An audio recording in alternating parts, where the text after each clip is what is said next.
Selamat sore ibu-ibu, kaum perempuan yang Tuhan Yesus kasihi. Sukacita kembali kita akan sama-sama membaca dan merenungkan dari sebagian firman Tuhan yang terambil dari Lukas yang ke-16 ayat 14 sampai dengan 15. Sebelum kita membaca dan merenungkannya, mari sama-sama kita mohon pertolongan Roh Kudus agar firman yang sebentar kita baca dan kita renungkan tidak lalu dengan sia-sia. Mari kita satu dalam doa. Bapa Surgawi, di sore hari ini kembali Tuhan, kami sebagian dari kaum perempuan yang pada saat ini akan membaca dan merenungkan sebagian dari firman-Mu. Biarlah ya Bapa, Engkau menguasai diri kami agar kami boleh membaca dan merenungkan firman-Mu itu untuk menjadi satu motivasi agar firman-Mu boleh menjadi pedoman di dalam hidup dan penghidupan kami. Berfirman-Lah ya Tuhan, karena kami telah bersedia untuk mendengarkannya. Di dalam nama Tuhan kami Yesus Kristus, doa ini kami panjatkan. Haleluya, amin. Baiklah baiklah ibu-ibu kaum perempuan yang Tuhan Yesus kasihi, saya akan membacakan dari Lukas 16 ayat ke-14 sampai dengan yang ke-16. Semuanya itu didengar oleh orang-orang Farisi, hamba-hamba uang itu, dan mereka mencemoohkan dia. Lalu ia berkata kepada mereka, "Kamu membenarkan diri di hadapan orang, tetapi Allah mengetahui hatimu. Sebab apa yang dikagumi manusia dibenci oleh Allah. Hukum Taurat dan kitab para nabi berlaku sampai kepada zaman Yohanes. Dan sejak waktu itu kerajaan Allah diberitakan, dan setiap orang yang menggagahinya berebut memasukinya." Sampai sedemikian pembacaan kita pada sore hari ini. Mari sama-sama kita akan merenungkan dari bacaan tadi. Ibu-ibu kaum perempuan yang Tuhan Yesus kasihi, ada seorang ahli psikologis terkenal dari Amerika Serikat yang bernama Abraham Maslow. Dia hidup di antara 1908 sampai dengan 1970. Mengemukakan bahwa manusia mempunyai hierarki kebutuhan. Ada 5 tingkatan. Yang paling dasar adalah kebutuhan fisik. Lalu kebutuhan akan rasa aman. Kebutuhan akan kasih sayang. Meningkat lagi kebutuhan akan pengharapan, dan yang paling puncak adalah kebutuhan akan aktualisasi diri, berupa keinginan menunjukkan semaksimal mungkin potensi dirinya.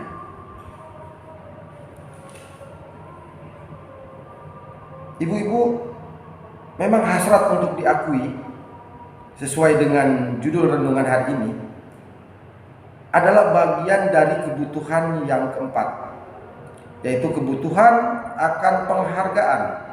Setiap orang membutuhkan prestasi dan akan mengejar prestasi itu untuk menghasilkan prestis atau wibawa yang didapatkan seseorang karena prestasinya. Maslow menguatkan bahwa ada kebutuhan akan pengharapan, menampakkan bentuk bukan hanya dalam keinginan untuk mendapatkan pengakuan, perhatian, apresiasi, pujian, namun juga dalam keinginan untuk mendapatkan kebebasan dan harga diri. Dengan demikian, bagi Maslow, keinginan dipuji bukanlah hal yang salah atau hal yang negatif. Namun, apa hasratnya supaya keinginan dipuji justru menjadi hal yang positif? Dalam renungan ini, Ibu-ibu, perkataan Yesus kepada orang-orang Farisi yang berkaitan dengan hasrat orang Farisi untuk mendapatkan pujian, Yesus mengkritik hasrat orang-orang Farisi untuk mendapatkan pengakuan dalam bentuk pujian dari orang banyak. Apa yang salah dengan hasrat itu? Bukankah itu salah satu kebutuhan manusia? Yesus tentu tidak menyangkal adanya kebutuhan untuk diakui dan mendapatkan pujian. Namun Yesus mengetahui bahwa ada yang keliru dalam cara pandang orang Farisi tentang keinginan diakui dan cara mendapatkannya. Jika kita perhatikan, Ibu-ibu, ayat yang ke-10 dan 13, percakapan Yesus adalah tentang harta sebagai mamon yang menguasai manusia. Harta bisa membuat orang berpaling dari Allah dan menduakan Allah. Lalu apa hubungannya dengan orang Farisi? Orang Farisi adalah kaum terpandang dalam struktur sosial Yahudi. Mereka terpandang bukan hanya soal kegigihannya mempertahankan formalitas dan ritus Yahudi, namun juga terpandang secara materi. Nah, orang Farisi bahkan dengan status terpandang itu, dan mereka berpikir bahwa pengakuan itu datang karena mereka adalah orang-orang yang saleh dan taat pada agama Yahudi. Karena itu Yesus dengan lugas mengkritik mereka. Bagi Yesus, cara pandang orang Farisi yang menganggap bahwa status terpandang mereka karena kesalehan terhadap Allah amatlah keliru. Sebagian orang Farisi mendapatkan kekayaan dengan ketamakan akan uang. Pada ayat yang ke-14 Yesus menyebut mereka hamba-hamba uang. Pada bagian lain dari Injil, yaitu Matius pasal yang ke-23, Yesus mengecam secara panjang lebar orang Farisi dan ahli Taurat. Salah satunya adalah bahwa mereka mendapatkan kekayaan dengan menindas janda-janda dan meminta orang mempersembahkan emas kepada bait Allah sebagai jaminan perkataan dan janji. Jadi kalau orang tidak punya emas untuk dipersembahkan, maka perkataannya itu bisa dianggap tidak berarti.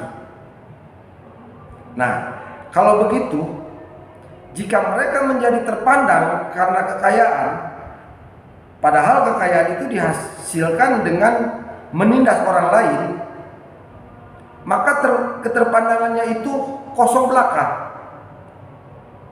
Yesus menegur mereka dengan mengatakan bahwa Allah mengetahui semua perbuatan mereka. Walaupun orang-orang kebanyakan tidak mengerti praktek-praktek yang mereka lakukan. Walaupun mereka menutupi hati dan motivasinya, namun Allah bisa mengetahuinya. Dengan demikian, ibu-ibu yang Tuhan Yesus kasihi, bagi Yesus kebutuhan mereka untuk diakui dan mendapatkan pujian dari masyarakat dilakukan dengan cara yang bohong dan keji demi mendapatkan kebutuhan diakui dan pujian. Mereka menindas orang lain dan tega mengotori bait Allah. Apa yang mereka kalau lakukan itu justru dibenci Allah. Jika